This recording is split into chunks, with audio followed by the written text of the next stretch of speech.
Welcome. I am Dr. Ingrid Medlock, the Chief of Staff and Community Engagement, and I am the Interim Chief Communications Officer with the Charlotte-Mecklenburg Schools.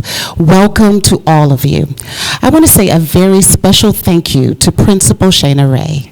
What a phenomenal welcome and crown experience we have had.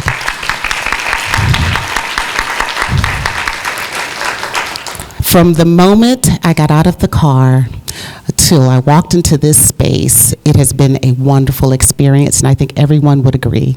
So thank you so much for hosting us today. We are excited to share some wonderful news with all of you. I want to say a very special thank you to all of our special guests and all of our elected officials. And without further ado, are we ready? We're ready. Dr. Crystal Hill, our superintendent, will begin. Thank you so much. And good afternoon, everyone. Thank you, Principal Ray, for hosting us this afternoon.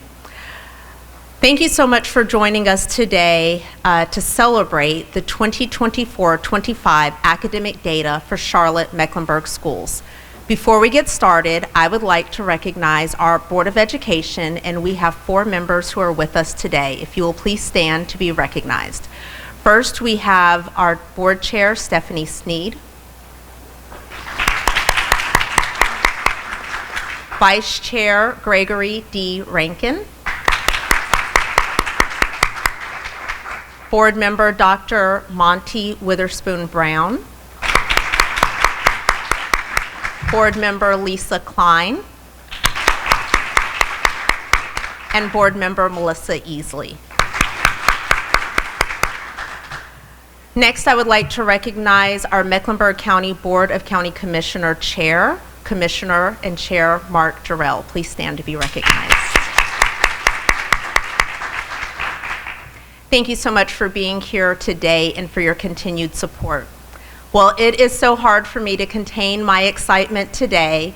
Today, we are so proud to share the significant milestones of Charlotte-Mecklenburg Schools and our journey of educational excellence without exception. We have some truly historic and phenomenal data to share with you. This data not only highlights the remarkable achievements of our students, but it underscores the Herculean efforts of our principals, teachers, support staff, families, and dedicated partners in fostering an environment of excellence and support. These outcomes reflect the hard work, dedication, and resilience of our students, our educators, and our community. Charlotte-Mecklenburg Schools' commitment to academic excellence remains steadfast, and this data serves as a testament to our mission.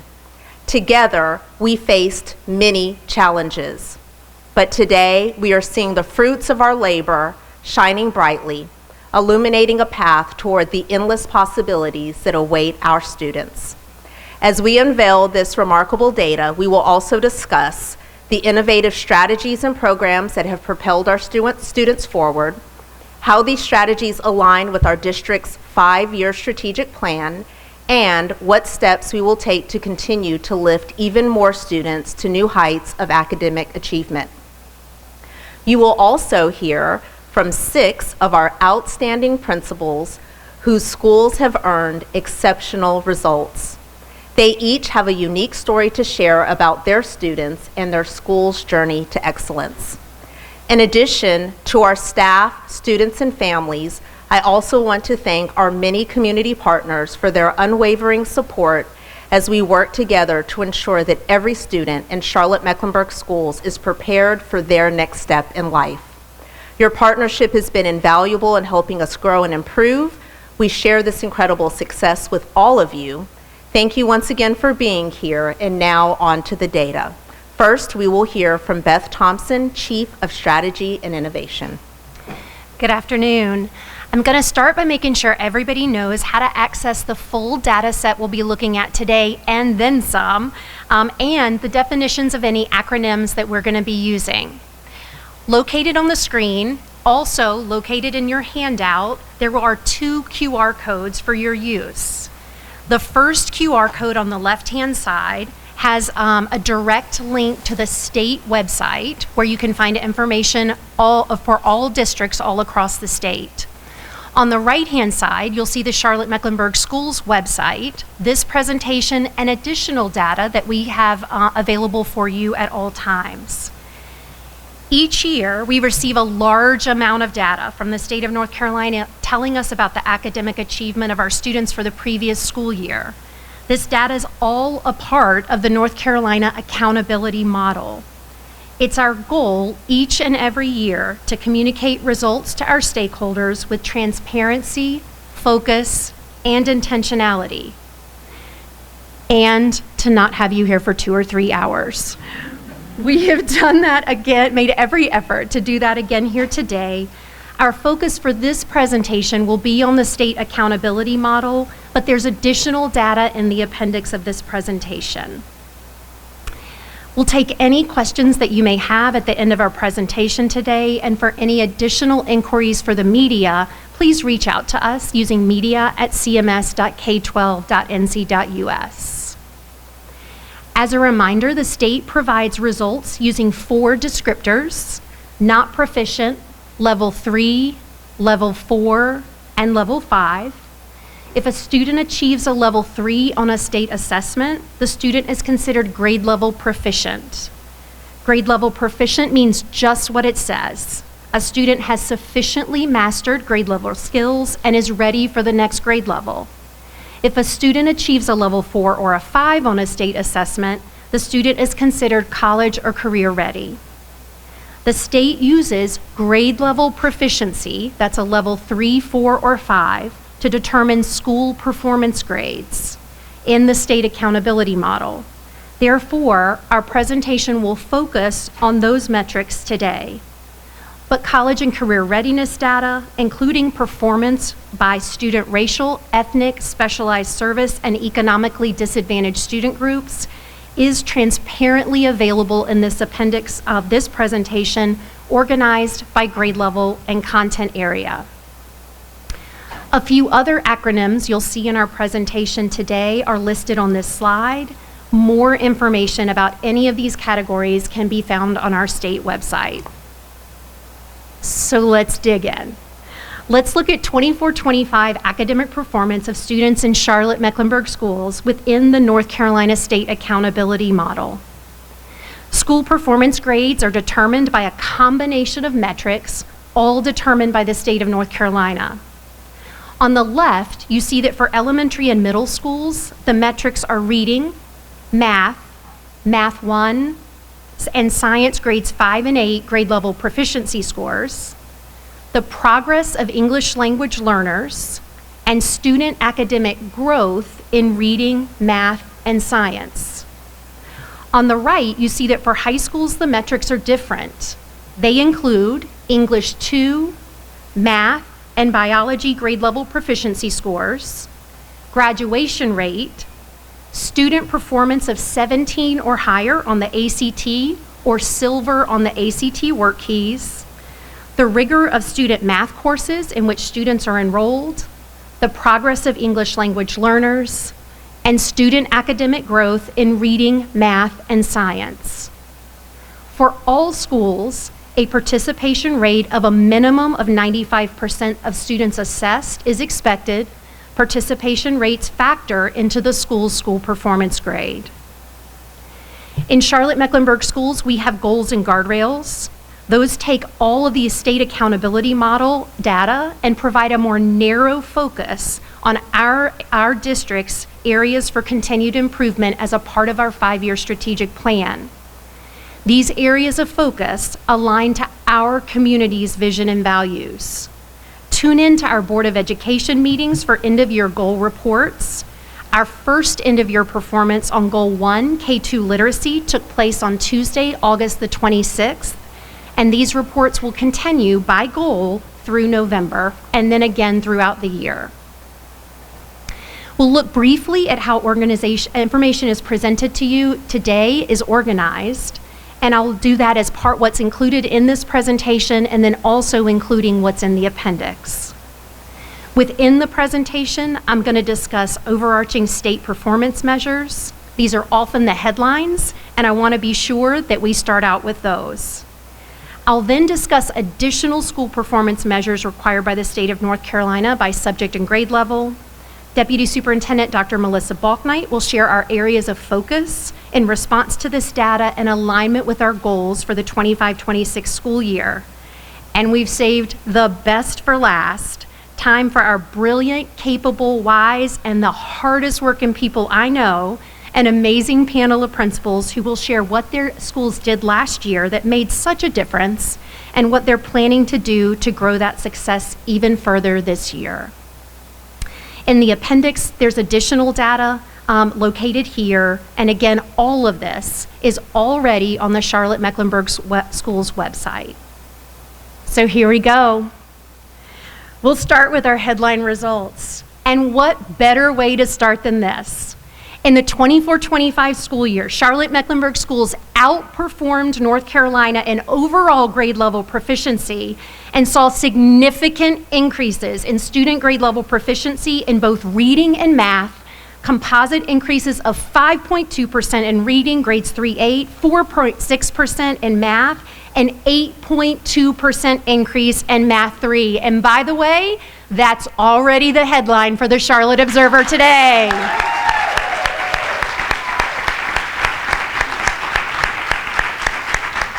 Of the 175 schools that receive a growth score and a school performance grade, 156, that's 89.1% of Charlotte-Mecklenburg schools met or exceeded growth last year. This is the highest number and percent of schools meeting or exceeding growth in Charlotte-Mecklenburg schools history. And of course, a significant increase over the 146 schools that met or exceeded growth last year. Of the 150 schools, 6 schools meeting or exceeding growth, 115, that's 65.7%, exceeded growth last year. This is also the highest number and percent of schools exceeding growth in Charlotte-Mecklenburg schools history. And it's an increase of 52 more schools exceeding growth than the 63 schools that had exceeded growth in the 23-24 school year. And when we compare our district's performance to the performance of every other school district in North Carolina, Charlotte-Mecklenburg Schools ranked 10, up from 20 last year, out of 115 school districts in North Carolina for percentage of schools meeting or exceeding growth. And I'll say, of that top 10, we are by far the largest school district that has these results. In fact, you could take every one of the other 9 districts, add all of their schools together, and we might still be bigger. 123, that's 70% of Charlotte-Mecklenburg schools, earned a school performance grade of an A, B, or C, an increase of 21 schools from the 23-24 school year, and the largest single-year increase in schools with A, B, or C performance grade in Charlotte-Mecklenburg schools history.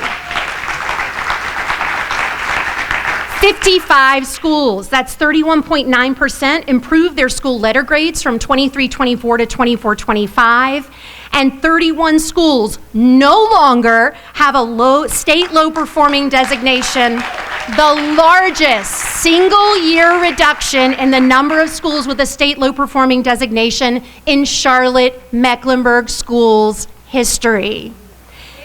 History. And if there was a common word across every single one of those lines, it was history, history, history. Let me stamp it. Across proficiency, across growth, across school performance grade, and across low performing designation. As Dr. Hill likes to say, Charlotte-Mecklenburg schools beat the GPS and broke the odds and withstood the odds to be able to have history-making performance across the board last year. So let's look at each part of that accountability model, because while those are the headlines, you're going to see, I would call it the proof is in the pudding. Let's look at it really carefully now. We'll start with reading grades 3 through 8. 52.7% of students in grades 3 through 8 reached grade level proficiency in reading during the 24-25 school year. That's an increase of 5.2 percentage points over the previous year.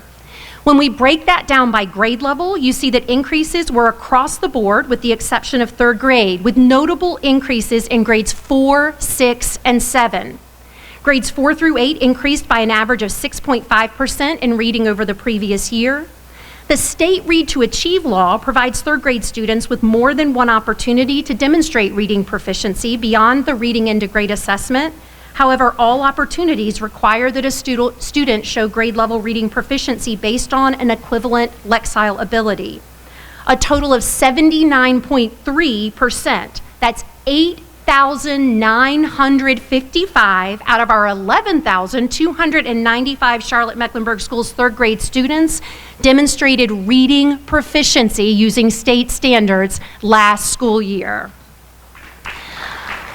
Looking back at performance dating back to 2016-2017, noting that school years impacted by the pandemic, as well as when a new reading assessment was administered, you can see that highlighted in dark blue, that's a change that causes us to no longer be able to compare any future results to past results because the assessment is now a new assessment. You see that from 21-22 to 24-25, the years we can compare, Charlotte-Mecklenburg Schools has increased grade level proficiency in reading grades 3-8 by a total of 8.7%. That is larger than the overall state's increase over the last 4 years of 6.9%. And in the state of North Carolina, reading grades 3-8 grade level proficiency was 52.5%. Charlotte-Mecklenburg Schools reading grades 3-8 performance was 52.7%. Therefore, our district grades 3-8 grade level proficiency was above the performance of the state, and above the performance of 2 of our 3 comparable counties. And we celebrate for every single one of these areas schools that have done an incredible job. The schools shown here, their gains in reading achievement, which is one of our goals for our Board of Education that we progress monitor throughout the year, far exceeded average expectations for what growth should be in 1 year. You can see those schools and their achievement gains represented here. Now let's look at high school English 2 course performance. 59.2% of students in English 2 were grade level proficient during the 24-25 school year. That's an increase of 0.6% over the 23-24 school year. Again, looking longitudinally, and again noting that school years impacted by the pandemic as well as a new reading assessment cause us to no longer be able to compare future results to previous ones. You see that from 21-22 through 24-25, the years we can compare, grade level proficiency in English 2 has overall decreased by 1.1%. In the state of North Carolina, English 2 grade level proficiency was 59.4%.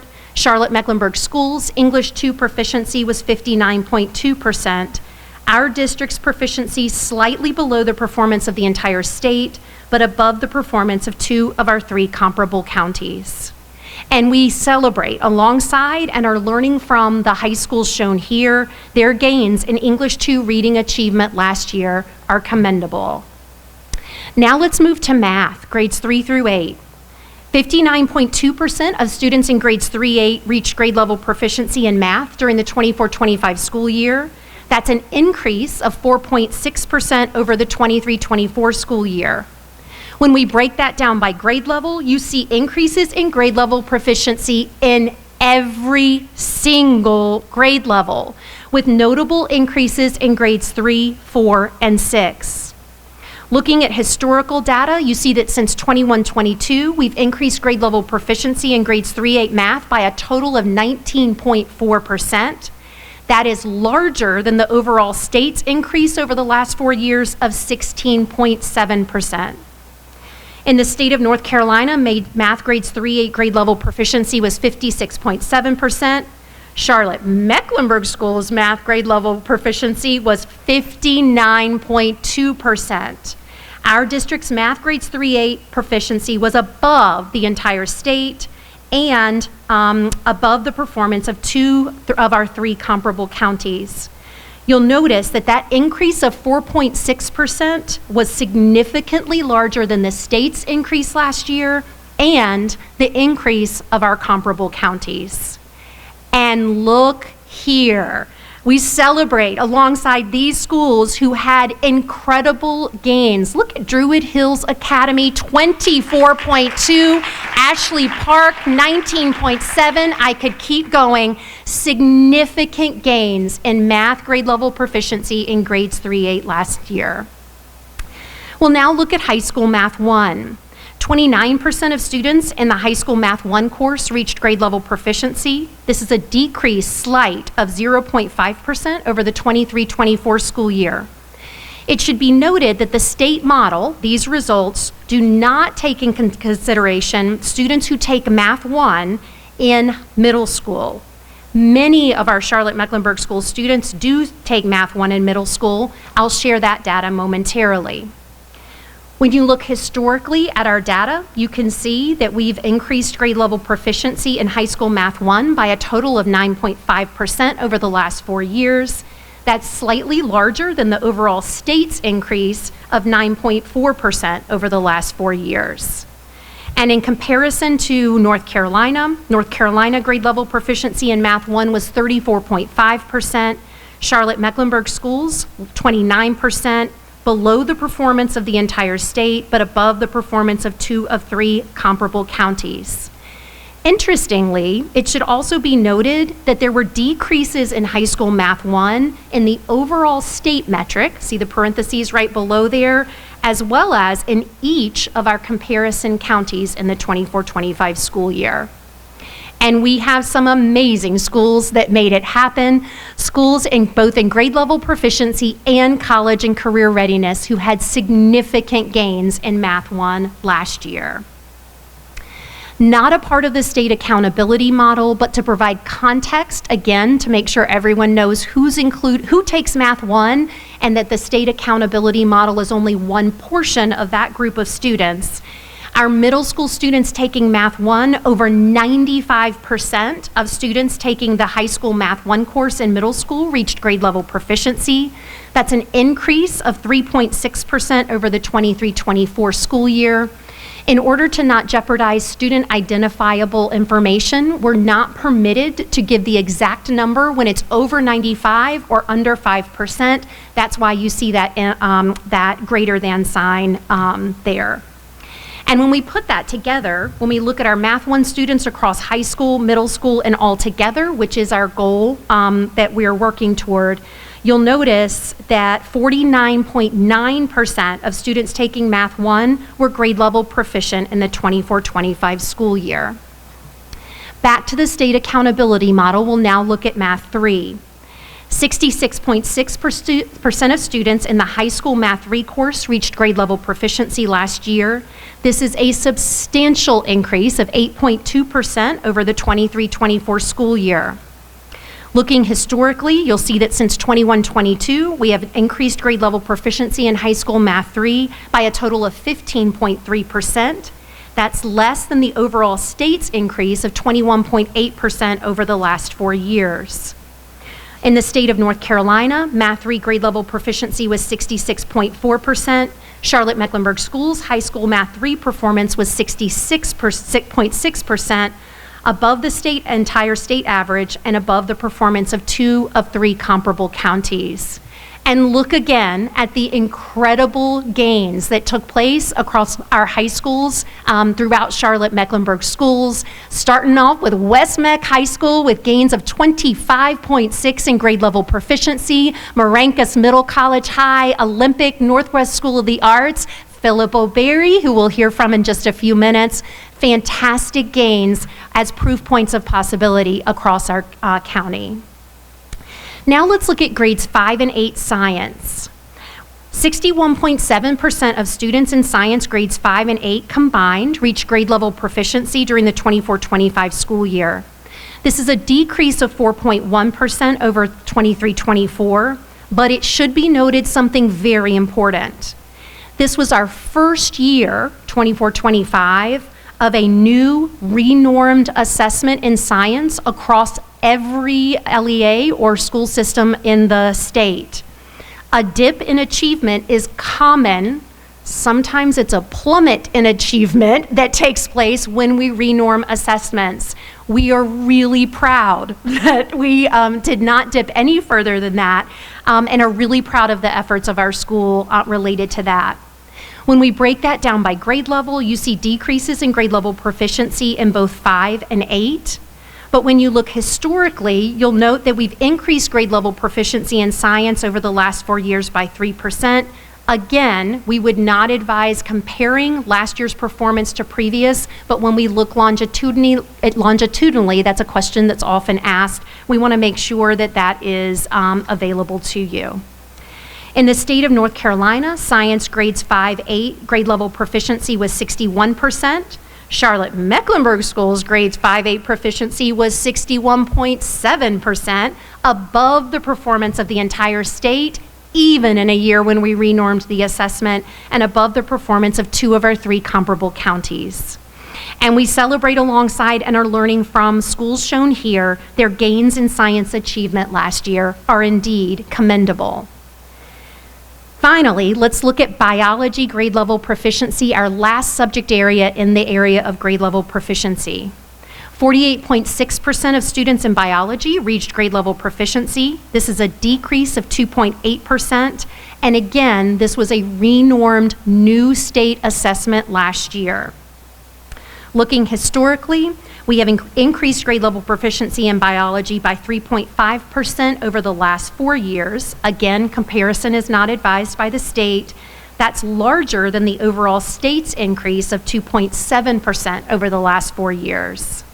In the state of North Carolina, biology grade level proficiency was 48.3%. Charlotte-Mecklenburg Schools was 48.6%, above the performance of the entire state, and equal to the performance in above the performance in comparable 2 of our 3 comparable counties.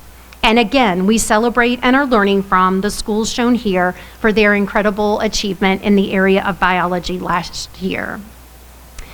We're now going to move to our next area for both elementary, middle, and high schools in this school performance grade model, and that's school growth. Each year, the state of North Carolina reports on how much students grew in their learning in reading, math, and science. Growth is reported by district and by school and is a part of each school's school performance grade. The state has 3 categories for growth: did not meet, met, or exceeded.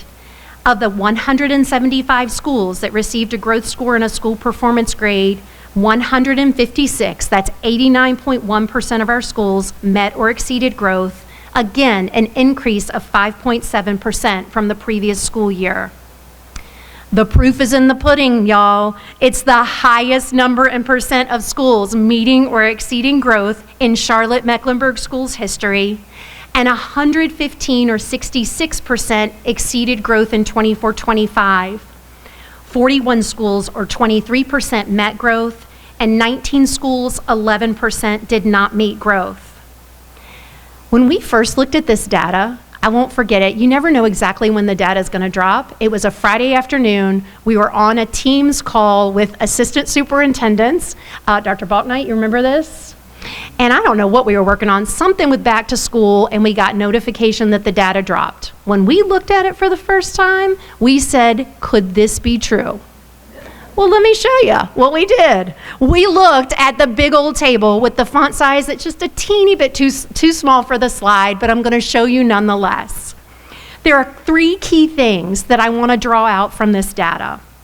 The first, the number of schools in Charlotte-Mecklenburg and the number of schools with EVOS growth, bearing in mind that some of our schools are on an alternate accountability model or don't have enough students to calculate growth. So we have more schools than 175. Not all schools have a growth score. But the number of schools has grown substantially over the last 12 years. Do you see that? increasing from 156 schools back in 2013-2014 to 175 schools. We are a thriving school district who is continuing to grow. You with me? Next, the percent of schools meeting or exceeding growth in 24-25 was the highest in district history. The 12 years of district history is shown here. Conversely, the number and percent of schools not meeting growth in 24-25 was the lowest in district history.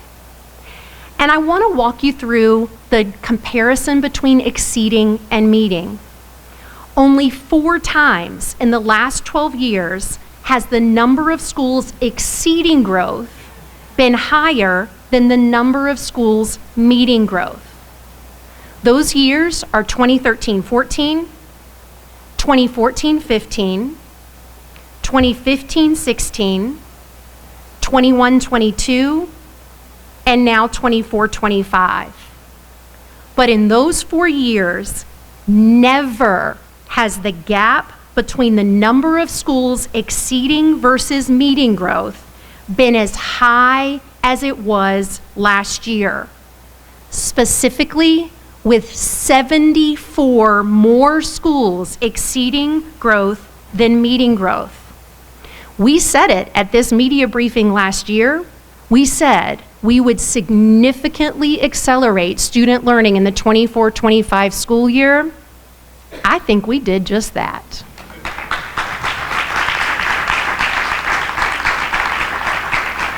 I considered apologizing for the font on this slide, but I'm not. I'm going to celebrate it because shown here are the 115 schools in Charlotte-Mecklenburg Schools that exceeded growth in the 24-25 school year, and their names deserve to be seen. Of these schools, 25 schools have exceeded growth for 2 consecutive years, shown here with 2 asterisks. 10 have exceeded growth for 3 consecutive years, shown here with 3 asterisks. And 15 schools have exceeded growth for 4 consecutive years, again shown here with 4 asterisks, and all of that is located on your handout as well. The schools on this list are from all over Charlotte, across our neighborhoods and communities. They are proof points of possibility and places with practices we want to replicate in every single Charlotte-Mecklenburg school. This is just the continuous improvement work we'll continue to do this year. And most of the 115 schools that exceeded growth last year didn't just barely exceed growth. Usually when we're looking for a growth index, what growth index are we looking for exceeding growth? I love it. 2, that's exactly right. Usually when a school gets a growth index of 2, it's going to exceed growth. We had 63 schools exceed growth with a growth index of 4.0 or higher. These are ranked as high as an index of 11.33 all the way to 4.07, and I could fill up 2 more slides with schools and their growth indices for the previous school year. That is to be commended. Give them a round of applause.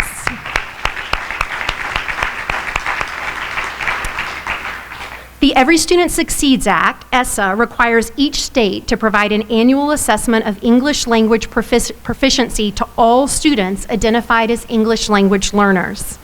This is called English Learner Progress and is a part of every school's school performance grade. One of the metrics that the state reports on related to the performance of English language learners is the total progress rate. The total progress rate is the percent of English language learners who met their annual progress rate, in addition to the percent of English language learners who exited English language learner status altogether. In other words, they now have sufficient command of the English language to no longer need additional supports in acquiring the English language. In the 24-25 school year, 25.2% of English language learners met annual progress in Charlotte-Mecklenburg schools. In addition to that 25.2%, 15% exited status altogether. So the sum of those 2 numbers gives us our total progress rate of 40.2% for the 24-25 school year, That's an increase of 8.6 over the 23-24 school year. When we compare that to North Carolina and our other districts, Charlotte-Mecklenburg Schools outperformed both the state and all of our comparable North Carolina districts in the area of English learner progress with that rate of 40.2%. An effort to be commended for sure. And the schools listed within this slide achieved the highest percentage of L total progress rate using the total progress rate metric during the 24-25 school year. Congratulations to each school listed here. We'll now look at ACT and ACT work keys. Last year, this is a high school state accountability metric. Last year, 53% of students achieved a score of at least 17 or higher on the ACT assessment. This is an increase of 10% from the 23-24 school year, but the state advises that prior rate should not be compared because the state changed it from 19 to 17 in alignment with the changes that have taken place in the UNC system. I just want to add to that when the UNC system changes the minimum requirement for ACT, state law requires that the state accountability system change as well. That change went into effect for juniors who were in high school last year. In the state of North Carolina, ACT proficiency performance was 53.8%. ACT performance in Charlotte-Mecklenburg Schools was 53%. When we look at the ACT work keys, last year 61.2% of students scored at the silver level or higher on the ACT work keys assessment. This is an increase of 0.4% from 23-24. And you'll note here, the state of North Carolina ACT work keys proficiency was 59.8%, but Charlotte-Mecklenburg Schools ACT work keys proficiency was 61.2%. We'll now look at graduation rate. The four-year cohort graduation rate for students in Charlotte-Mecklenburg Schools for the 24-25 school year is 84.3%. This was a slight decrease of 0.1 from the 23-24 school year. The state graduation rate was 87.7%. Charlotte-Mecklenburg Schools graduation rate was below the performance of the state and comparable counties. And you'll see much conversation around graduation rate taking place both here in Charlotte-Mecklenburg, but also across the state, as it's a part of our state strategic plan with a goal, with goals centered around graduation rate across the entire state of North Carolina. We celebrate these high schools with increases in graduation rate for the 24-25 school year. Job well done. And congratulations to these high schools for achieving a graduation rate of 90% or higher in the 24-25 school year.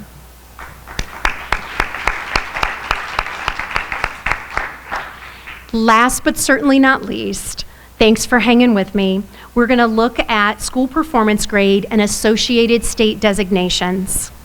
Since 2013-2014, school performance data have been used to assign letter grades to North Carolina public schools as required by North Carolina general statute.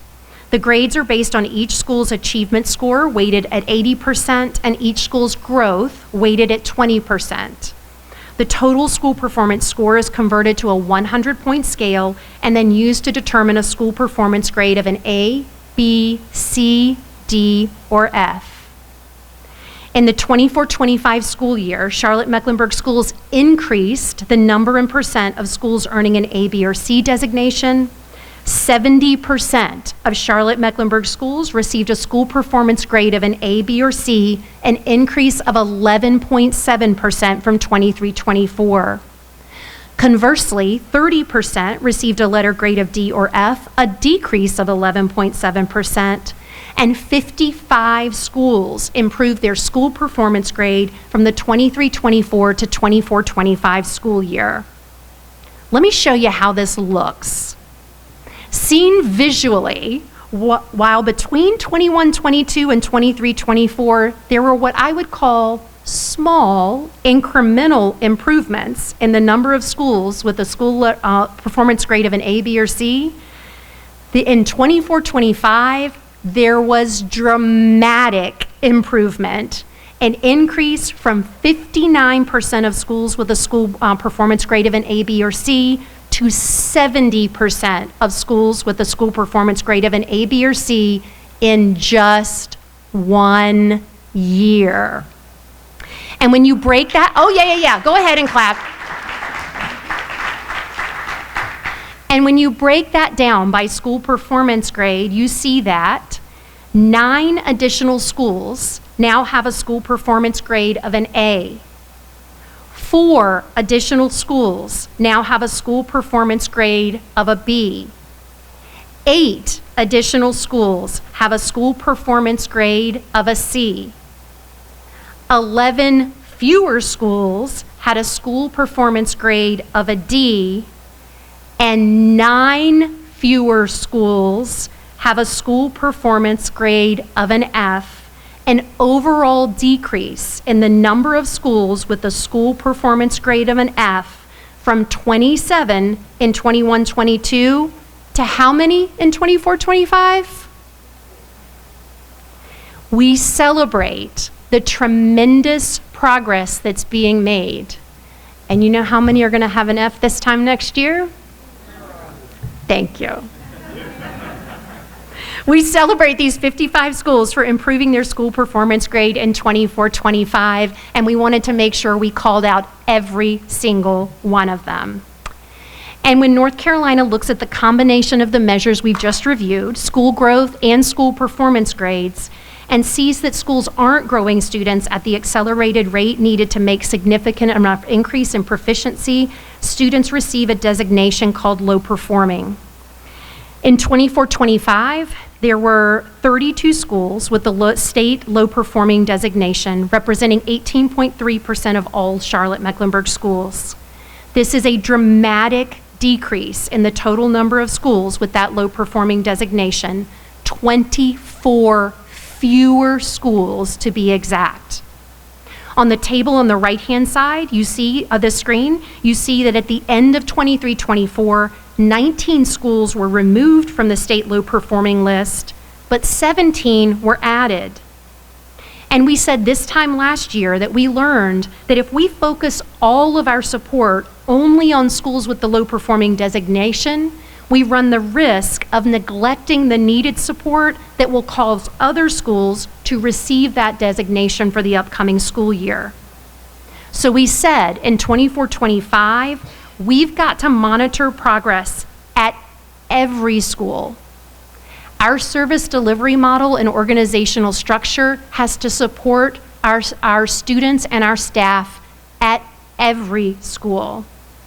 And we want to see proficiency increase across every school. This was building these management routines and monitoring processes was a major focus in our district annual plan last year to address this trend. And look what happened. In 24-25, 31 schools in Charlotte-Mecklenburg no longer have that designation of low performing, and a smaller number, 7, were added to the list of schools with the low performing designation. Let's be clear, there's still room for improvement. We don't want any schools to have a low performing designation, but what took place in 24-25, as Dr. Hill says, beat the GPS and shows great promise in achieving that desired target.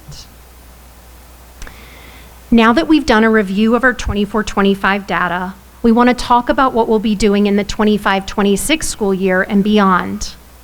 It's my honor and pleasure to introduce Dr. Melissa Balknight, Deputy Superintendent for Charlotte-Mecklenburg Schools, to talk about what we're currently doing this school year in response to what you've just seen and what we've learned in 24-25. Thank you, Chief Thompson. She is extremely excited, so I hope I can keep that momentum up. Can we take just another moment to stop and celebrate the gains we have seen across all 4 of our annual goals?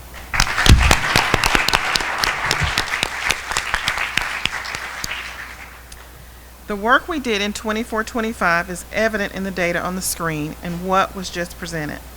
While exciting and uplifting, the work doesn't stop here. In fact, our teams have been working all summer to make sure that the strategies used to make these monumental gains are continued and expanded, so to further our impact on our students in Charlotte-Mecklenburg Schools. I'm pleased today to share a glimpse of a few new approaches we're implementing in the 25-26 school year. As always, we would like to start with our district placemat. This visual represents our core business in Charlotte-Mecklenburg Schools. Our primary work can be found within each of our mission and vision, our district goals, our core beliefs, or our 4 pillars of excellence seen on the screen. Our commitment is to deliver excellence without exception for each student within Charlotte-Mecklenburg Schools. We are excited to continue implementing the strategies that helped us have an impact last year, and we are just as excited to implement some new strategies to continue that momentum. We are at this very moment doing the things we said we were going to do this year for our 25-26 annual plan. The actions in this plan are organized around 4 pillars of excellence. While the strategies in the academic pillar are most closely aligned with our goals, the strategies in the other 3 pillars, people, operations, and engagement, are critical to the achievement of the goals. Every district department has actions and targets for their schools and this school year.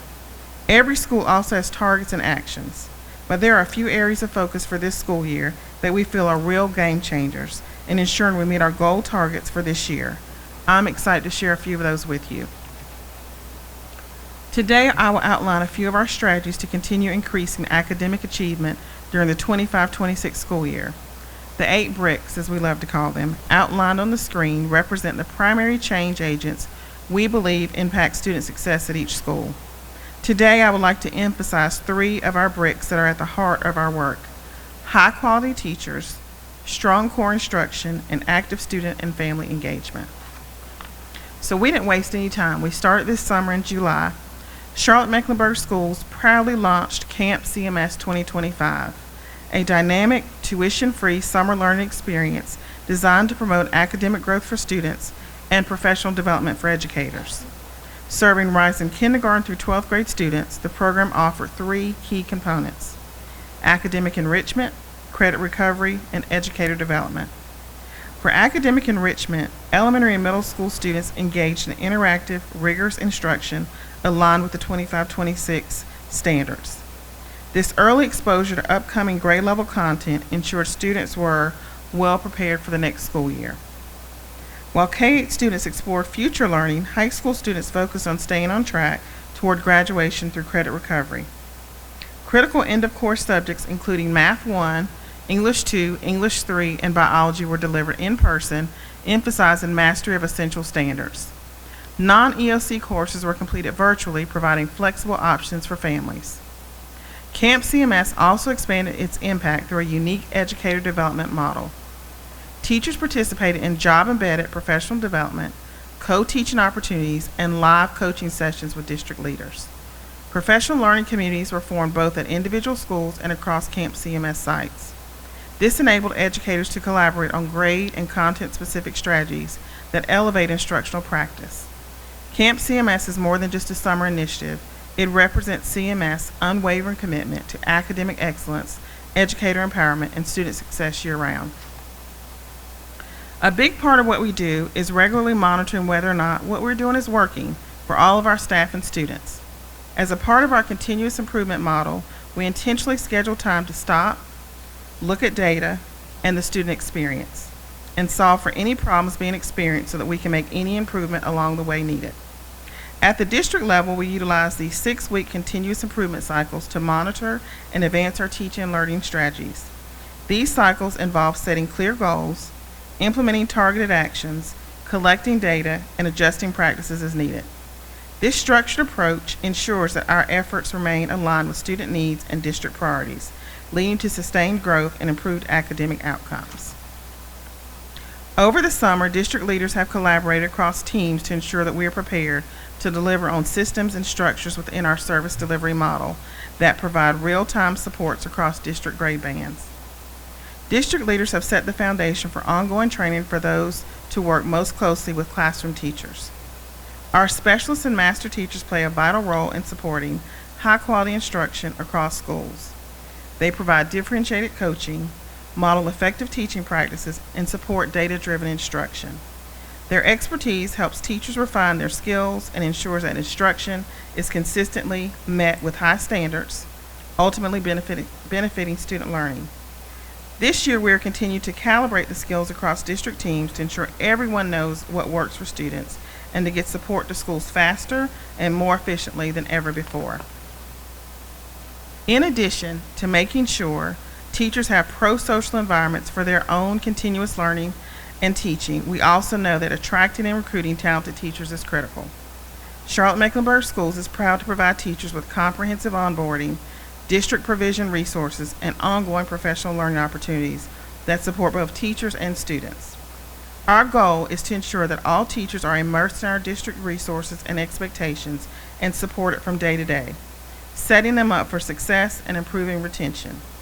New this year, each school will include a retention development plan in its school improvement plan to ensure schools have the resources and tools needed to develop and empower teachers.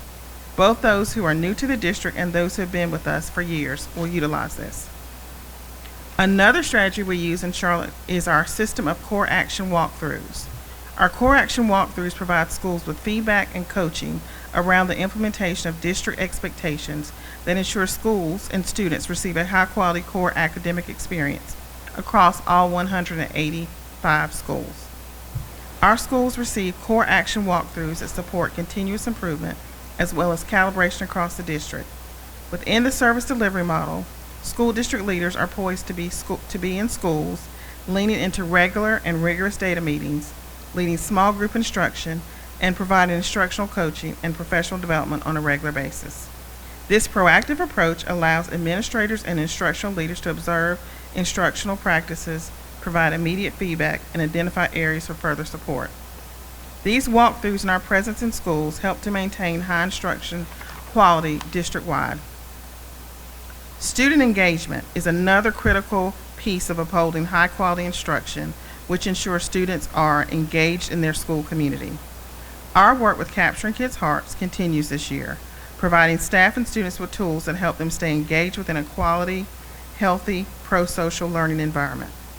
These protocols ensure students receive the support they need to overcome barriers and stay engaged by fostering strong connections with trusted staff members. New this year is our district-wide off and away strategy for personal technology devices during instructional time. This intentional approach ensures that when students are in attendance at school, we are maximizing their opportunities for engagement in the learning environment. Our approach for supporting student attendance is aligned to the MTSS framework, which provides varying levels of intervention to our students. We want students engaged in school, and we want to provide them with an experience that prepares them for success after high school. Success in Charlotte-Mecklenburg means that students graduate enrolled, enlisted, or employed. Our community needs this. Supporting their engagement is just the beginning. While we focus on student engagement in school, maintaining strong family engagement is equally important. Our family engagement portal continues to keep families informed and involved. This year, we have continued and even expanded the resources available to families on our portal. Our family engagement sessions will change topics based on feedback from families for every session. We continue to increase the number of grade level and content areas with differentiated resources to use at home. We recognize that parents are their child's first teacher. To support this, we are further developing resources that families can use at home, aligned with district standards and assessments. These resources will empower families to reinforce learning strategies and help their children succeed beyond the classroom. In September, we are excited to launch a new Superintendent Speaks series to provide an opportunity for Superintendent Hill to continue her intentional connections with family members. We cannot do this without parents. We appreciate their tireless advocacy and support of students and school communities. At this time, I would like to begin to introduce our principals. So I'd like to transition to hearing directly from our fabulous Spotlight principals. These leaders led the way in 24-25, improving both student achievement and the student experience at their schools. Their insights and success stories will help us learn best practices we can replicate district-wide. Principal Shanna Ray is starting her third year as principal at University Park and 7th year as a principal in Charlotte-Mecklenburg Schools. During her leadership the last 2 years, University Park has exceeded growth each year, and the school's proficiency score has increased from a composite score of 34, get this, to 63 in just 2 years.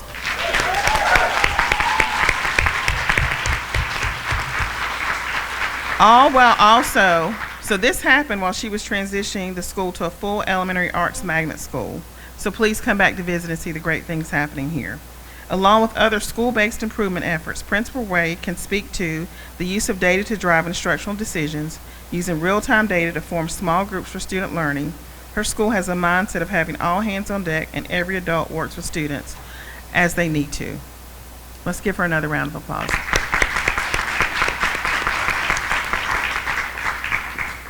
Principal Bobby French is starting his 7th year as principal at Pineville Elementary.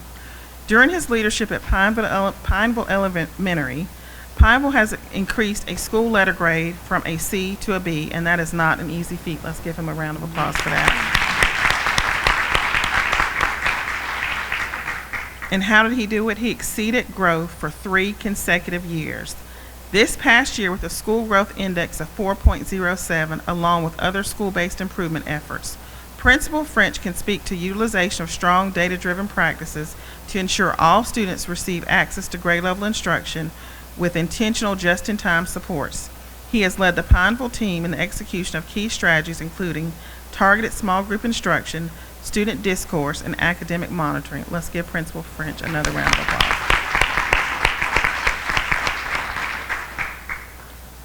Principal LaTresha Wilson is entering her 3rd year as principal at Tuckaseegee Elementary.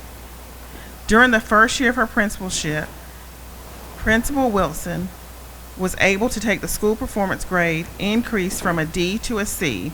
Let's give her a round of applause for that. And in her 2nd year, in 24-25, the school performance grade has increased yet again to a letter grade of a B, with a school index of 10.26. Amazing.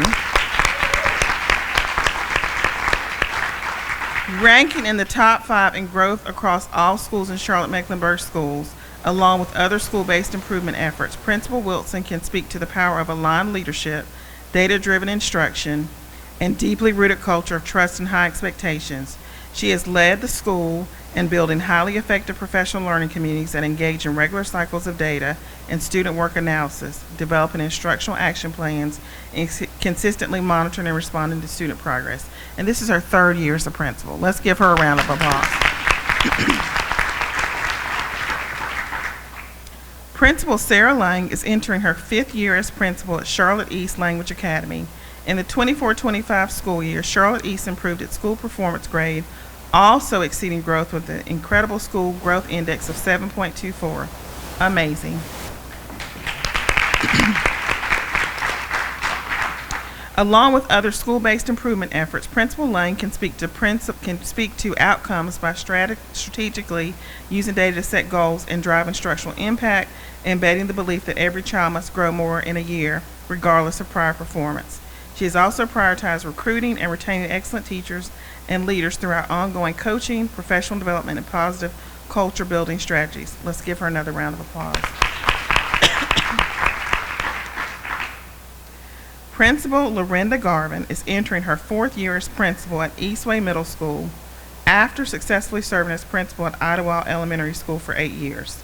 In her last 3 years, Eastway has increased a school letter grade, exceeding growth for 2 of the last 3 years, with this year's school growth index being 2.72. This means that Eastway Middle no longer has a low performance designation for the 2nd consecutive year in a row.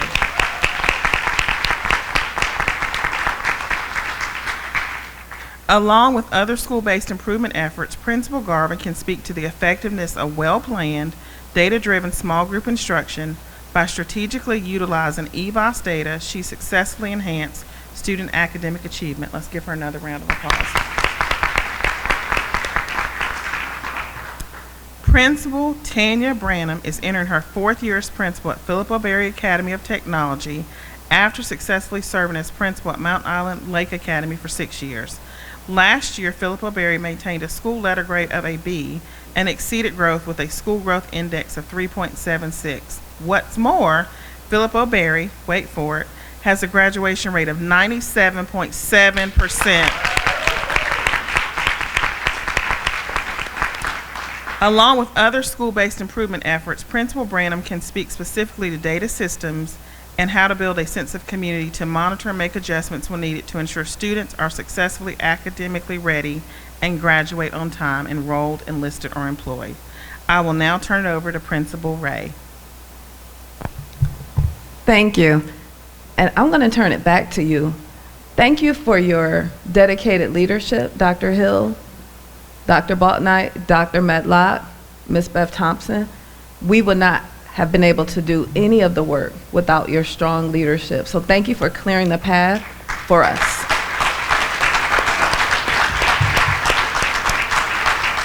Along with endless possibilities, we are going the extra degree in Performance E, where at University Park Creative Arts, our learners are rising stars soaring towards success. Good afternoon. My name is Shanna Ray, and I'm the proud principal of University Park Creative Arts. Today, I'm honored to share what has made our school's recent success possible. Why did we perform so well? At UPCA, we believe every child deserves instruction that is intentional and personal. One of the ways we've been able to achieve this is by shifting the way we serve students. Every adult travels to our rising stars instead of our rising stars traveling from place to place. This ensures consistency, maximizes learning time, and allows us to focus directly on what each child needs without wasting time. Teachers, specialists, support staff push into classrooms to meet students where they are. Our most impactful strategies are as follows: consistent monitoring of growth through formative assessments and making quick adjustments. Celebrating progress and achievement to build student confidence. Our most impactful strategy has been the use of subgroup data, where we create small group targeted groups. This allows us to align student work to each child's unique needs. Combined with the arts, creativity, and collaboration, our classrooms are full of engagement and momentum. So how do we keep this momentum going? Looking forward, our plan is to continue to build on this foundation. We will refine how we use data, provide professional learning to strengthen small group and arts integrated instruction, and deepen our partnerships with families and community organizations. This will allow us to keep the momentum moving in the right direction and ensure every child grows academically and socially every day. Dr. Hill and team, thank you for believing in me and in my ability to lead UPCA. Being placed here was a calling that I have accepted, and we have changed trajectories over the last 2 years. Finally, none of this would be possible without our incredible team. I want to thank our assistant principal, Baldwin, for accepting a call to be our AP, our teachers and support staff for their dedication, our rising stars for their resilience and creativity, our families and community partners for their consistent encouragement and support. Beside every effective leader stands other effective leaders. Coach Holman, Coach Witherspoon, Coach Rice, Coach Morrison, and Ms. Hash. I would not be able to sit up here today without your strong instructional knowledge and support. Thank you for reinforcing the instructional expectations I have put in place, for believing in the teachers at UPCA, the children, in my mission and vision, and for making UPCA a premier school. I need to thank my husband too, because he has to put up with all the things when I get home. Together at UPCA, we are proving that when every adult is committed to every child, remarkable things can happen. Thank you.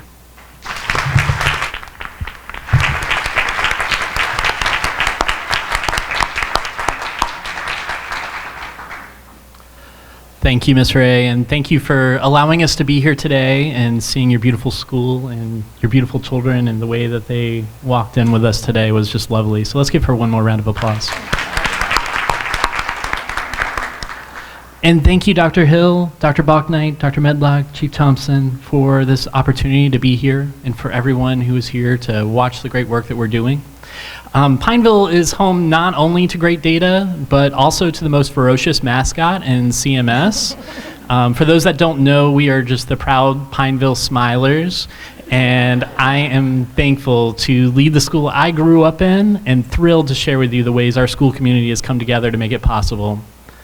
Pineville Elementary School is centered on meeting the needs of all students through the use of data, rigorous instruction, and collaboration of teachers and community.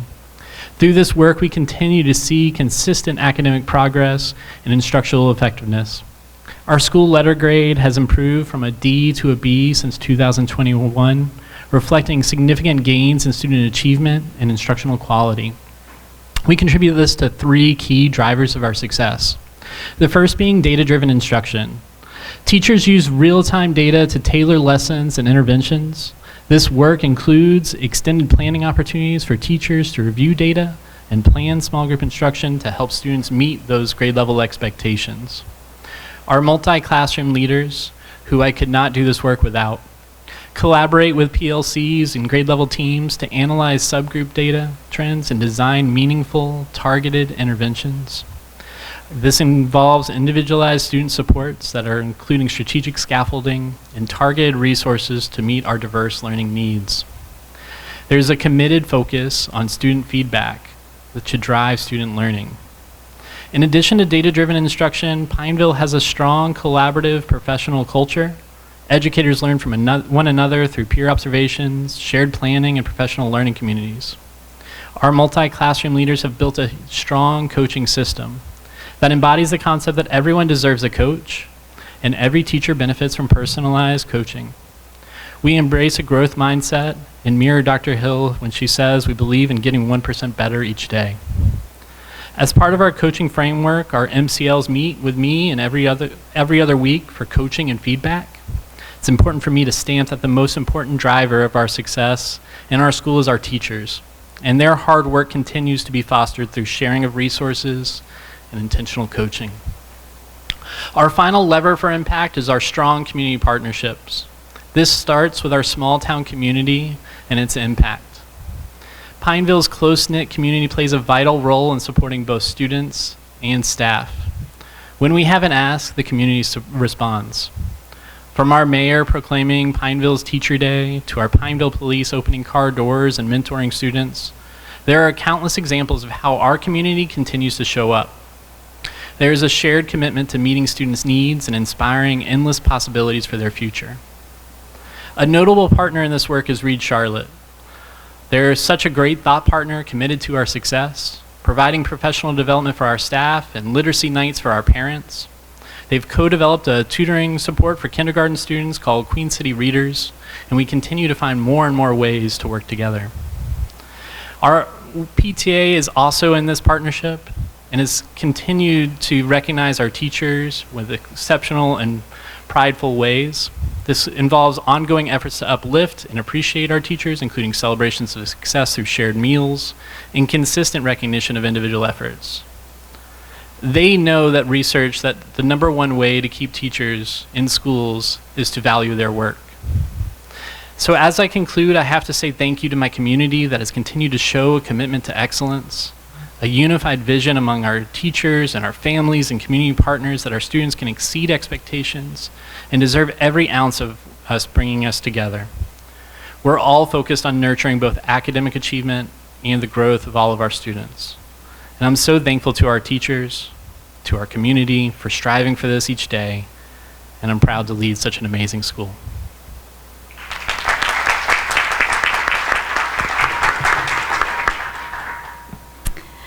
Good afternoon. I am the proud principal, LaTresha Wilson, the proud principal of Tuckaseegee Elementary, a native of Charlotte and a product of Charlotte-Mecklenburg Schools. My career began at Tuckaseegee Elementary, where I started as a teacher, the same neighborhood I grew up in, where my parents still reside, and where I attend church. So it just isn't a school, it's home for me. And I'm not just educating any child, I'm educating my neighbor's children and the children, the community. I'm giving back to the community that raised and believed in me. So I returned to Tuckaseegee as a first-year principal. When I returned to Tuckaseegee, we were considered a low-performing school. We were a letter D, and we did not meet growth expectations. So what a challenge for a first-year principal, right? So after the first year, we were removed off the low-performing list. We exceeded growth expectations, and we moved to a level C, a letter C. After that, the following year, which was last year, we exceeded growth expectations again, moved from a C to a level B, and again exceeded growth expectations.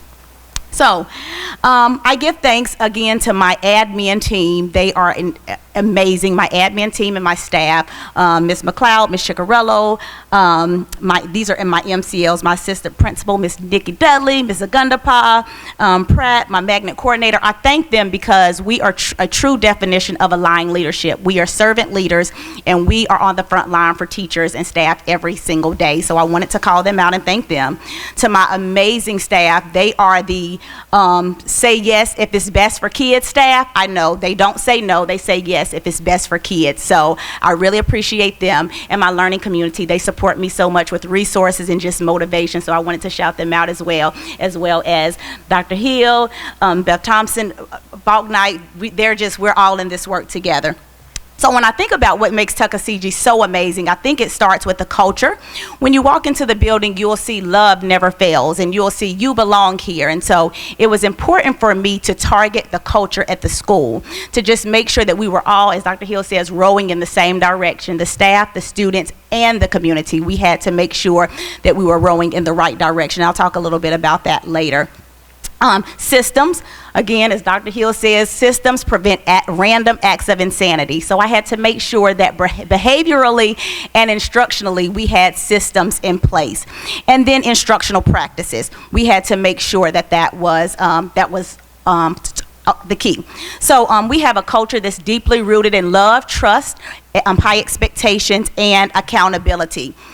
Coaching caseload is what I leveraged very much. So the coaching caseload, it put together the systems, the instructional practice, and the relationships. So my admin, we all coach teachers. And what we do is we're thought partners in this process, right? We look at student data, we focus from kid to kid behaviorally and instructionally, and that's where our work just really gets granular because we know that coaching is a gift. We have high functioning professional learning communities. That's when teachers get together and they plan. We move from compliance to collaboration, where we're in that work, where each teacher has a data tracker. They're tracking kid by kid. We're looking at those trends, and we're looking at subgroups. We're looking at your MLTD, your African American. We're looking at our subgroups kid by kid to make sure that we're giving them what we need, and we're sharing practices at high levels. We give teachers time to model during our professional learning communities because we want to give them feedback, and we want them to build their confidence before they get on the front line with students. So we take time to really dig into the data, model, and look at that student work. We calibrate teachers' expectations, right? What expectation is high for you? We want to make sure that that's high for everyone. So we take that time during our professional learning communities to just really get down. That's where the magic happens. We know that feedback is a gift as well. So when we think about feedback, we want to make sure whatever teachers are teaching students, that we give them specific feedback to make sure that they're meeting that target. And when I think about our school, I think about urgency and agency. Every minute counts. And what we do, we want to make sure that teachers know that it's going to impact students at high levels. So when you walk in the school, you will walk in during morning duty, you'll see staff members flashing sight words, right? At the bathroom, you may see a reading fluency passage on the wall and students are reading. And then during classes, special area classes where they don't have classes, they're pulling kids along with our counselors and support services. So everybody in the school is playing a vital role as well. And then I think about teacher efficacy and self-efficacy. When I got there and we were low performing, I thought to myself, we have to make sure that kids believed in themselves, that teachers believed in the kids, and that teachers believed in themselves, that I can move these children, right? And I can meet these high goals. So we worked on those types of things as well. So, as I end, at Tuckaseegee, our mission is not only to change, our mission is not only to shift the narrative, but to cause a revolution that brings about change, not just change for the good, not just change for the better, but change for the best, because better is no longer good enough. So if there's ever a question about why public education, better yet a Title I school, I say why not? Tuckaseegee is shattering stereotypes, we are defying expectations, and we are pushing past the possible, where possibilities are truly endless.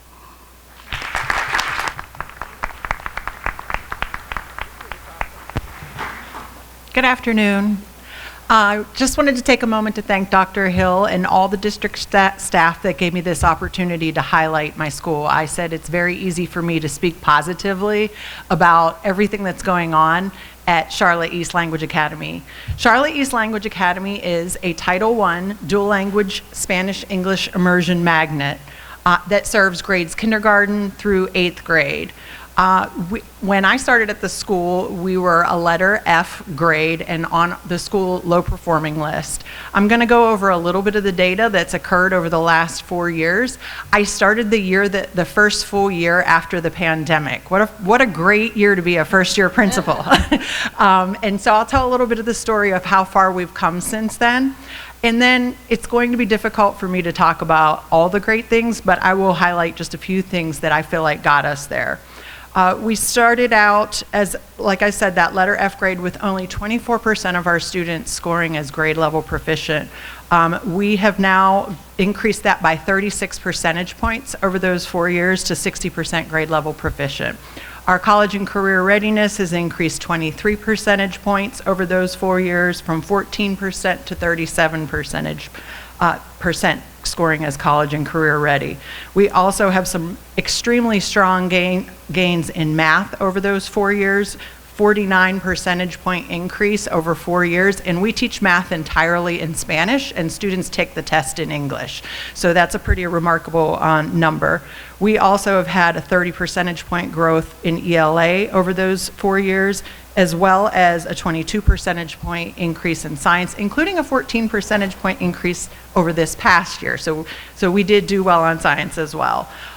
So we're very excited about those gains, and when they asked what we do to make those gains, I said, well, the playbook is already written for us. The district strategic plan is exactly what we're implementing within our school. Those 4 pillars of academic excellence, people excellence, operational excellence, and engagement excellence are what drive everything that we do in our school building.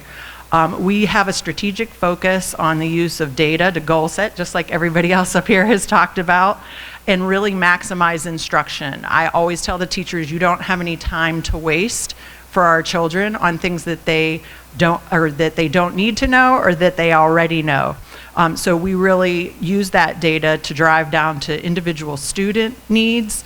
Then we also even do it at the class level. So if one teacher is more successful in teaching a certain standard, our teachers will share students to help the whole entire school be successful. And then at the school-wide level, we also look at the data. Our leadership team meets and periodically we review the data for hotspots. And we even last year redid our master schedule in the middle of the year to try to to reallocate human resources where they were most needed in the building to meet student needs. We embed the mantra that every child must show more than a year's growth regardless of their previous performance. We have achievement gaps to close, and so we don't have the luxury of having children not grow more than a year every year. And then the way that we do this, that people excellence pillar, is what, to me, one of the most important things that we focus on. We really focus on recruitment and retention of excellent teachers and teacher leaders. We have an extremely low teacher turnover rate comparatively, and we use the Teacher Leader Pathways program to reward our best teachers who have that data to show that they have been successful over time. We also include coaching for every teacher and professional development that is fluid based off of teacher needs, and then intentional positive culture building strategies both for teachers and for students. We say we want our school to be a place that students and staff want to come to every day. Finally, our community support. I can't talk about what makes our school successful without talking about our community support. Our community has really bought into our school mission and vision for our students. We have a saying that we're dedicated to changing the course of the river. For those of you who don't know, we're built on the old Eastland Mall property, and we teach all of our teachers that come in about the history of the community. And when we opened our building, we were the only thing that was on that property. And so it was kind of like this big empty lot, and our school was up there on the hill. And there's this National Geographic video about Yellowstone National Park, and these wolves were brought in to help revitalize, to revitalize the park. We are the Charlotte East Language Academy Wolves, and we see ourselves as a beacon in the community, and our community buys into that as well. We have so many strong community partnerships that all we have to do is ask for anything we need, and they're there for us. Our PTA has grown from a small but mighty few in the beginning to a very large group that is willing to do whatever is needed. And our families are just committed so much to our school's mission and believe that our school is going to improve their students' lives. So I'm so thankful for all of the work that they do to support us as well. So as far as the upcoming year, my new theme for the upcoming year, we're knocking on the bee's door. So our new theme is to level up for the upcoming year. We don't have any time to rest on our laurels and bask in this success. We're ready to keep pushing. And we're really going to be teaching students to take more ownership of their own success and realize that what their impact on their success is. And so we're really excited about what we're going to see students be able to do using that new theme of level up for the upcoming year. So that's Charlotte East Language Academy. I would encourage anybody to come out and see us.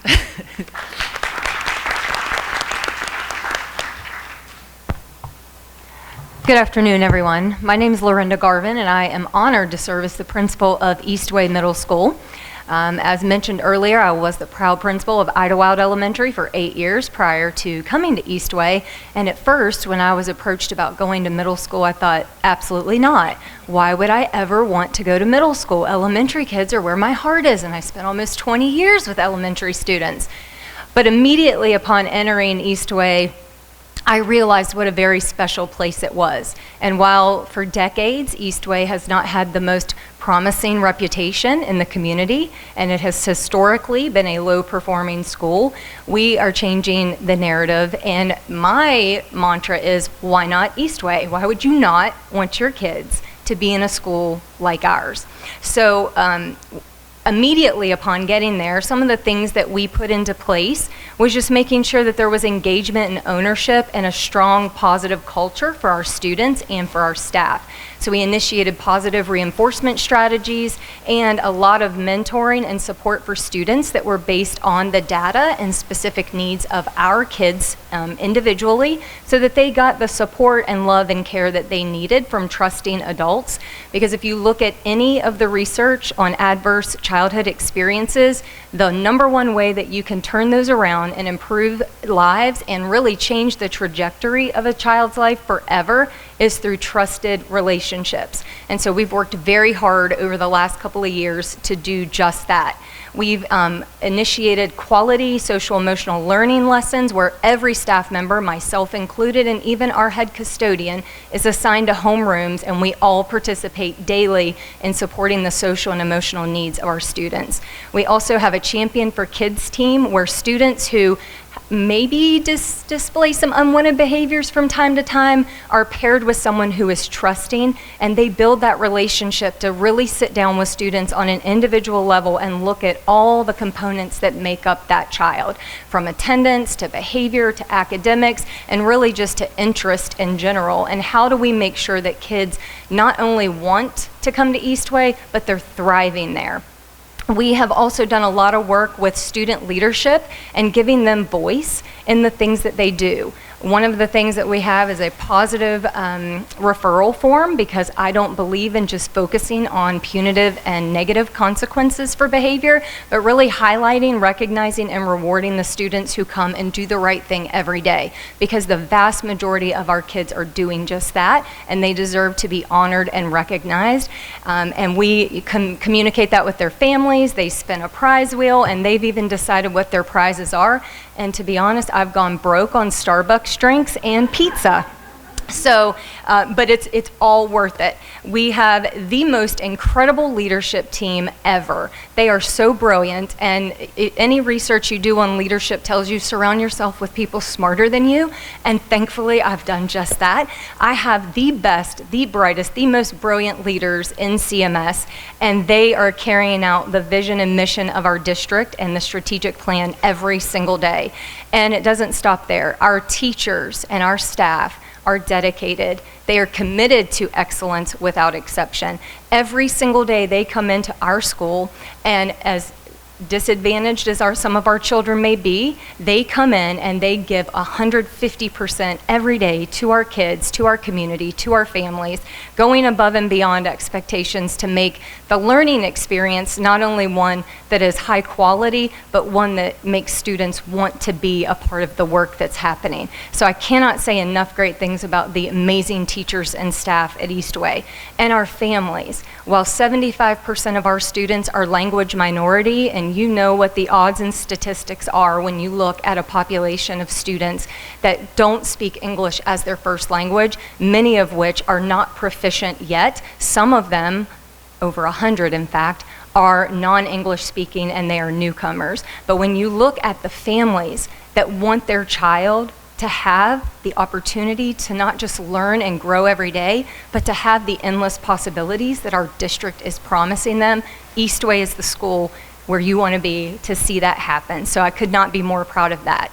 Many of the things that we've put in place in addition to our year one culture building and engagement strategies, starting in year two, we really focused on our instructional planning approach and making sure that every single time our teachers got together in their professional learning communities, it was focused on unpacking standards and looking at and determining what misconceptions might arise prior to instruction, so that we had a plan and we had resources in our tool bag to be able to pull those out when we saw those misconceptions pop up in the moment, so we could address it then and not waiting until there was an assessment to make those adjustments happen. Because believe it or not, it's harder to help a kid unlearn something than it is to help them learn it right the first time. So we've done a lot of work with that, with modeling and opening up our practice so that our teachers are in classrooms conducting learning walks with our leadership team and seeing effective teaching practices in action. We also have a lot of work focused on our practice clinics, where our teachers come together and they practice our expectations, they practice academic strategies and different things like that to make sure that before they get in front of students, they are ready to go and they are able to deliver on that promise of high quality instruction and high expectations with accountability. Every year we also analyze, and honestly all year long analyzing data to determine the impact we're making, and I will be the first person to tell you and my teachers that if it's not working, stop now and do something different. We don't wait until the next year. When we get our EVOS data and we are looking at our students' projected outcomes and looking at where our teachers are and the impact that they've made with their value-added assessment system, we're making decisions and changes in the moment because we know that we cannot wait. There's way too much at stake here, and there is no time to delay.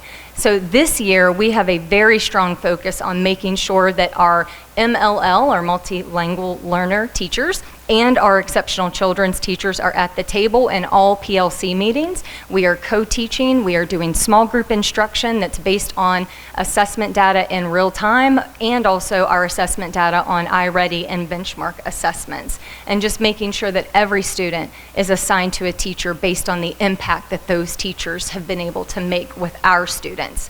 And so I say all of that to let you know that we have increased our school performance grade from an F to a D 2 years ago. And our increase has gone from 37 performance to a 44, so we're 10 points away from a C, and I cannot be more excited about that. We have increased our performance in reading and math from a performance of 35 to 43, which is a D from an F, and math from 38 to 51, which is a D from an F. Our economically disadvantaged students are right there at 45, and we have exceeded growth back-to-back years. We have increased our language arts proficiency in our school from 20.2 to 26.6, our math from 25.6 to 33.5, our overall school composite from 25.4 to 30.3, so getting into the 30s was huge for us. And our grade level proficiency has increased in reading and in math for every grade level this year.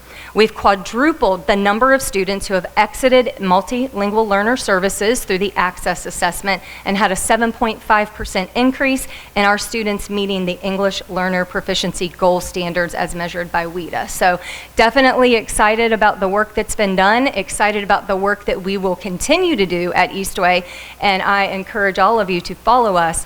The way is the way we're doing things, and we're doing it based on our strategic plan of CMS. So I want to thank our superintendent, Dr. Hill, and of course, Dr. Balknight, Ms. Thompson, Dr. Medlock, and Jennifer Willoughby, formerly Dean, my school performance area superintendent, who has been instrumental in supporting me over the past year. I can't say enough wonderful things about the leadership structure and the way that our support has been given to schools. So thank you very much.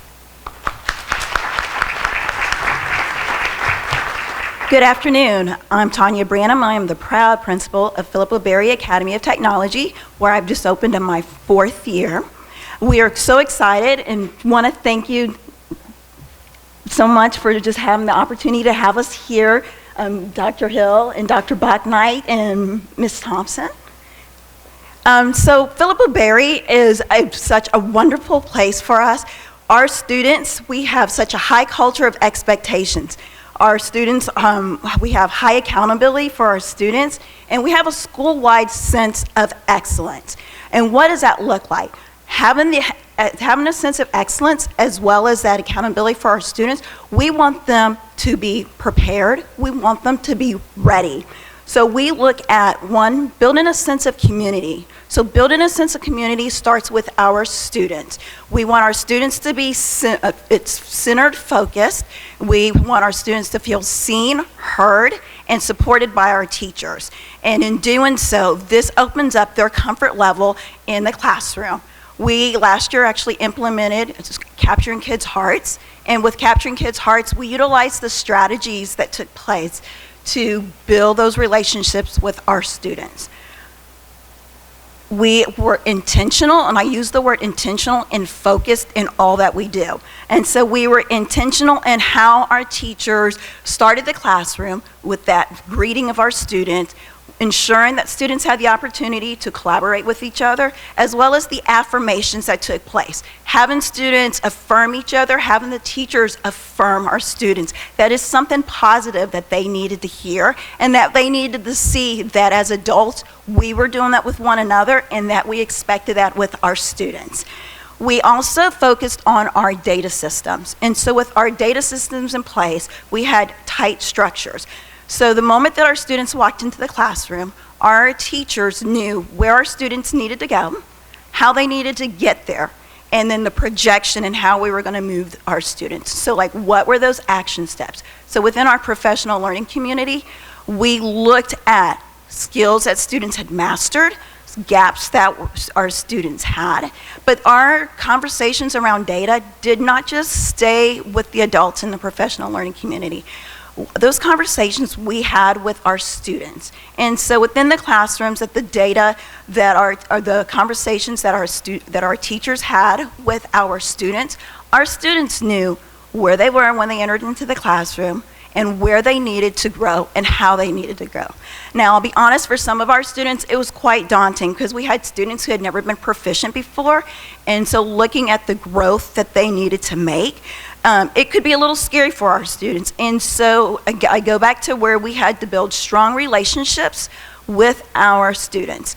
The trust factor was so important, and so no matter how far or how wide that growth was that our students needed to get to, we wanted our students to feel like they were supported.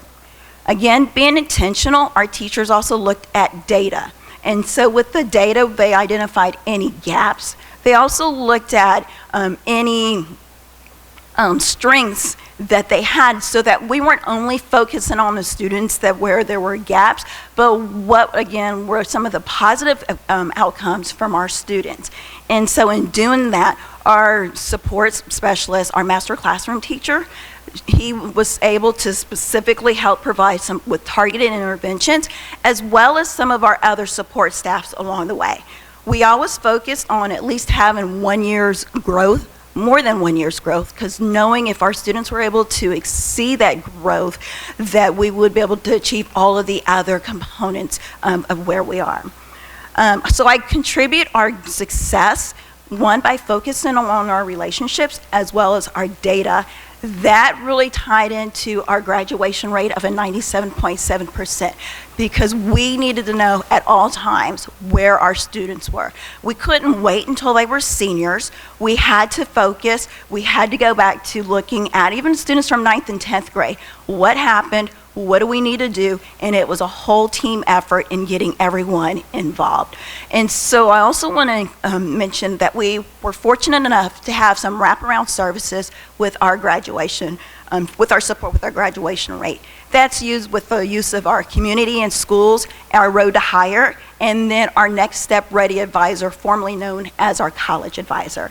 And so as we look at our momentum moving forward, we're going to continue to be intentional. We want to be focused, and we're going to continue to hold those high expectations for our students and the high expectations for our staff.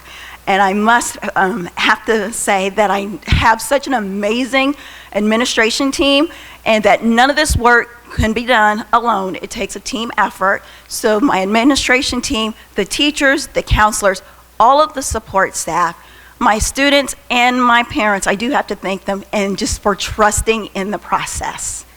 Thank you.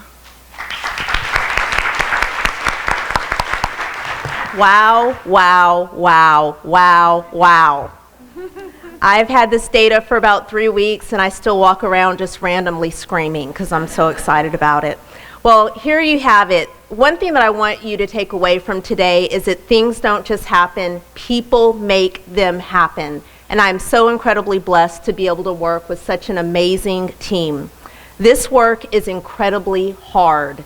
It is not easy. But again, this is a team that is focused on doing what is right, not what is easy.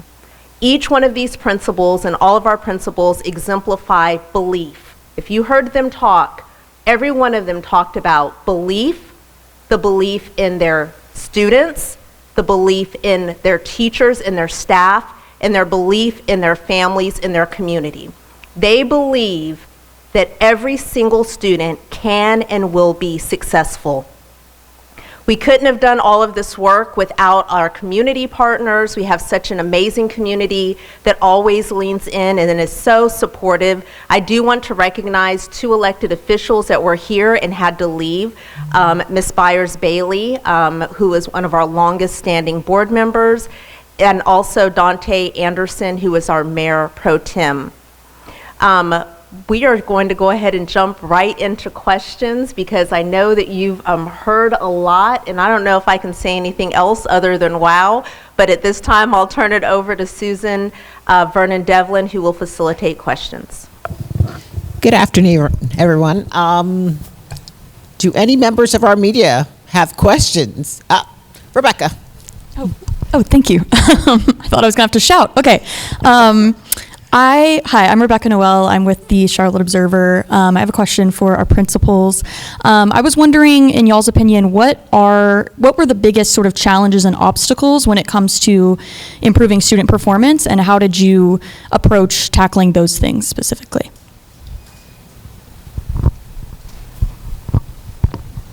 Which one of you would like to?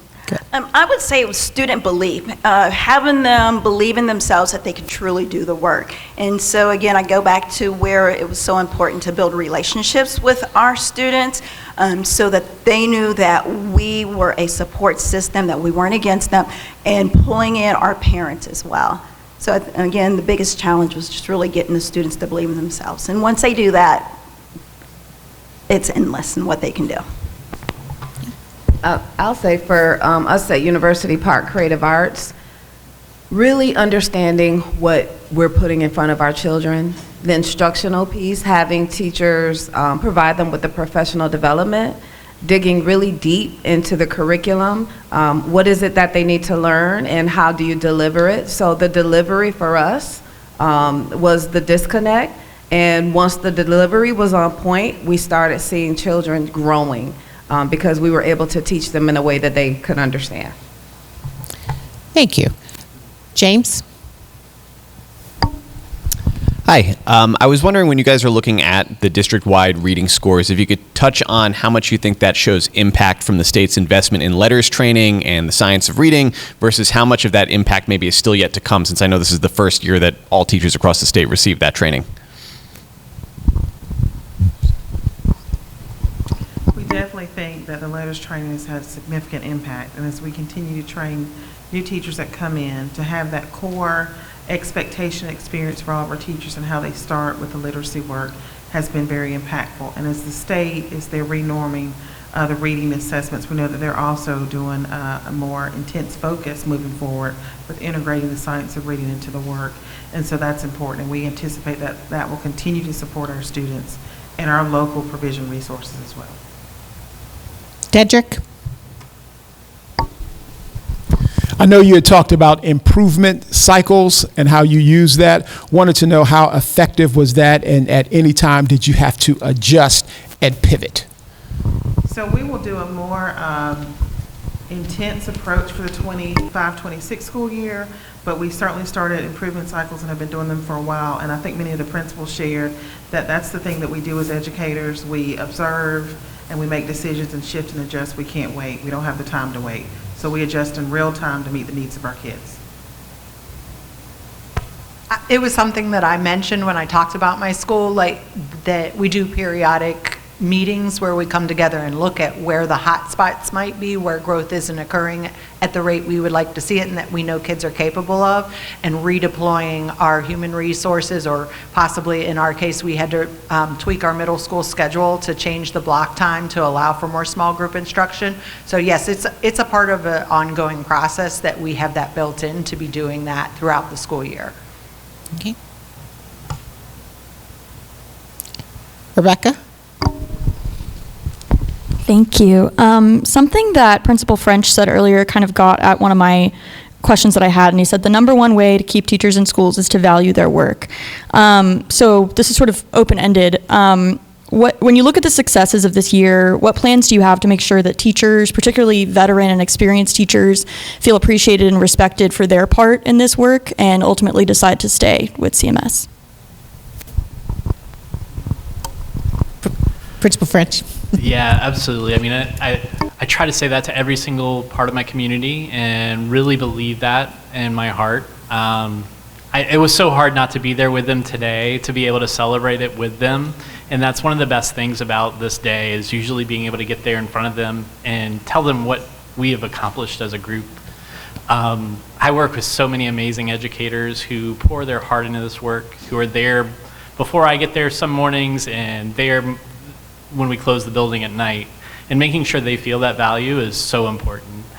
In our community, one thing that's been really nice is every year that we've exceeded growth, we've been able to take our whole staff out to dinner. We went to Margot's in downtown Pineville last year, and we're able to have dinner together, talk about the hard times and talk about the good times too, and just where we were able to get in a year. We also try to make sure that we value their professional development. Every single teacher is in this because they care about kids and they love what they're doing, and we got to continue to make sure that they're getting what they need in that work. So whether that's professional development in the schoolhouse or professional development in the district, or being able to take them and do something additional, that continual professional development and coaching is a big part of that as well. But the continual celebration is so important in this time. Miles, do you have anything? Dedrick? Yeah, good job, but just want to know, talk about those schools that are still D and F. You still have some schools. It's not easy work, so just want to know what's the plan so that more schools next year will be able to join that list. Thank you for that question. So as I talked about, a lot of our strategies that we put in place for the 25-26 school year also include some things that we're amplifying for those schools that still have those letter grades to make sure that they get the additional supports. We also have evaluated our new service delivery model. We've made adjustments to it, and we believe that we'll be able to accelerate growth even faster, including our DNF schools. But we're meeting with those individual principals to also make sure that at the district level, they're getting the same specific things that they need to continue to accelerate and remove those letters from their school report card. And as Chief Thompson said earlier, we also know that we can't focus on one group of schools and not pay attention to the other. So we have a layered approach, and they certainly have the highest layer of support from us at the district level. Thank you, Dr. Balknight. I just want to add to that. So I said this 2 years ago, I said it last year, and I'll say it again. We do not have failing schools. They do not exist. We do not have failing principals. We do not have failing teachers. We do not have failing communities. We do not have failing students. What that school performance grade indicates to us is that we need to provide more intensive support so they can grow at an accelerated rate. And so to add to what you said, I just want us to be really careful in our language because Rebecca just asked the question about uplifting educators. And so the worst thing that we can do is bounce people on the head and say you're failing. They are not. That's what Principal French just said. Our job is to support those teachers and to support those principals, and that's exactly what we're going to do. So all of the work that we did last year, as Dr. Balknight just said, we are more focused, more intensive to make sure that the schools, the students, the teachers, the principals, the community get all of the supports that they need, because next year, the number of schools, I've already told the team, 0 schools that have a school performance grade level of an F, and quite frankly, it's going to be really hard to have any schools that have a low performing designation. Like, it's easy as ABC, 1, 2, 3. Do any other members of the media have any questions? Questions? Going once? Going twice? Well, I thank you all for coming this afternoon. We truly appreciate you being here to share this celebration with us. If you do have additional questions or have any other media inquiries, please do send them to media@cms.k12.nc.us, and we'll be happy to respond. Have a great afternoon, everyone.